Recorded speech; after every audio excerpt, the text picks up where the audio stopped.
Hello and welcome to Pushing Back, Ukraine Daily Brief.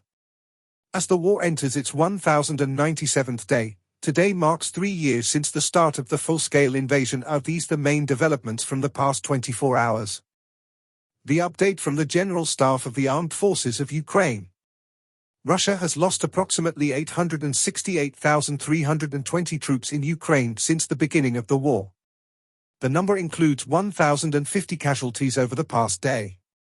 According to the released Ukrainian figures, Russia lost 9 tanks, 6 armored combat vehicles, 44 artillery systems, 3 multiple launch rocket systems, 217 drones and 110 vehicles.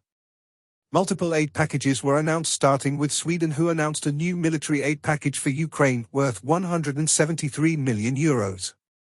Spain will send a new package of military aid to Ukraine valued at €1 billion. The UK says it will provide £4.5 billion in military aid this year. And finally, Denmark announced a new military aid package for Ukraine valued at €268 million. In the last 24 hours, the Russians launched 92 combat clashes and carried out 53 airstrikes, including 73 guided bombs on the territory of Ukraine.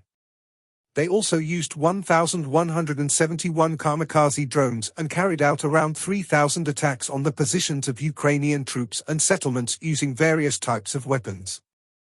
In its latest intelligence update, the UK's Ministry of Defence reports Russia's land forces have undergone significant changes due to the war in Ukraine, shifting from a modern, professional military to one reliant on sheer numbers over quality.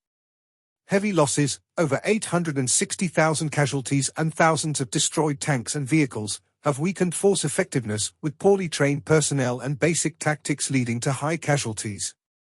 Despite these setbacks, Russia has maintained pressure on Ukraine, making territorial gains in 2024, though progress has slowed in early 2025. Its ability to sustain attacks relies on large Soviet-era stockpiles and a leadership willing to accept heavy losses. In its latest intelligence update, the Institute for the Study of War. U.S. Special Envoy to the Middle East Steve Witkoff referred to the early 2022 Istanbul Protocols as offering guideposts for negotiations between Russia and Ukraine on February 23. An agreement based on those protocols would be a capitulation document. Ukraine is unlikely to accept any peace agreement based on the Istanbul negotiations, as such terms are effectively a full Ukrainian surrender to Russia's long-term war goals. Ukrainian President Volodymyr Zelensky continues to demonstrate his commitment to preserving Ukraine's democracy and a just resolution to the war. Ukrainian officials continue to highlight Ukraine's domestic defense industry and domestically produced strike capabilities.